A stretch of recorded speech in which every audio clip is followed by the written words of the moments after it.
And Mike Dunn and the gang are having such a good time. Let's go back to that round table that we shot at Seattle.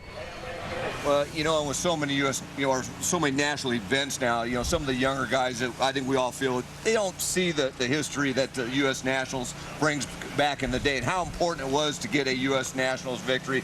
I always like to allude to the fact that, Shirley Muldowney won 3 championships, but her greatest memory in her mind and her best achievement was the year she won the U.S. Nationals. I think she might have beat you in the final round on that too, didn't she?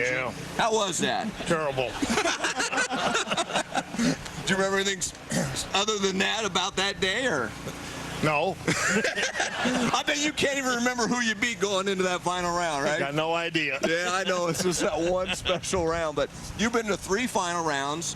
You've raced Shirley Muldowney, Don Garlitz, and Eddie Hill. 3 of the biggest names in our sport. Am I not right? Yeah. And I know from all of us up here and you fans, I mean, it was just great watching you finally get that win in 1994 over Eddie Hill. And I know, tell us how special that was for you. Oh, it was really special. The car got out about 100 foot and started chopping on the racetrack. And I said, oh, God, please don't come loose.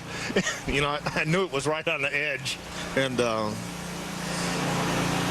it was awesome going around the corner, pulling into it at the end of the racetrack.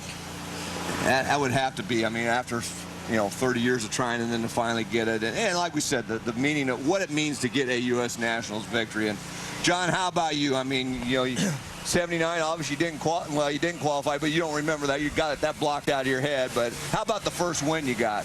It's really funny, and getting back to my dad and my mom, they knew how much that I loved the racing and how much I loved the heroes of the sport, the Perdomes and all the guys that Bernsteins that I raced against.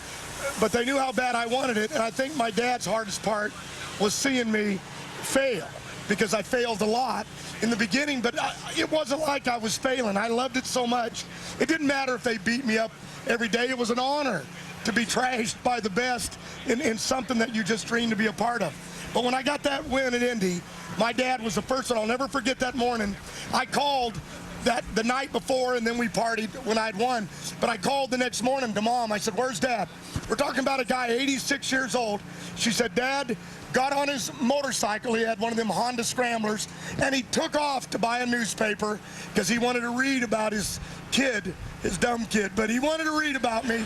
And he was really proud, and it was really something that meant that our family growing up struggled so hard just to feed ourselves, and I'm running off, wearing out motors, pumping nitro in the dirt. You know what I mean? For what? Some stupid dream, and then it became a reality. And he crashed, honest to God, not a joke. He crashed on that motorcycle that day going to get that newspaper, and ran off the road somehow and was in an accident, ended up in the hospital. But when we went and saw him, he was so excited he forgot how to drive his bike. But it was, and I realized then that raising his own child, what it meant to him, because his wasn't winning Indy. It was about not seeing his kid fail. It hurt him that bad. And I know how it's funny as a father, you grow up and you get smarter. Trust me, you get smarter. That I look at my own kids and I'm dealing with it now. What your children mean to you. Yeah, what about?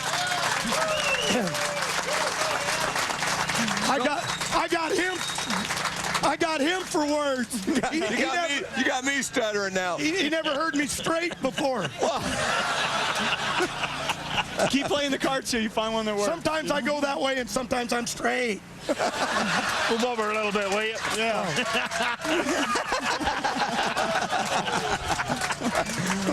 Okay, this is a family show, John. Just remember that. But he does that well, doesn't he? I know, man. Why do you think I had to move? Oh, my God. Mike Dunn is a brave man to interview that group on television.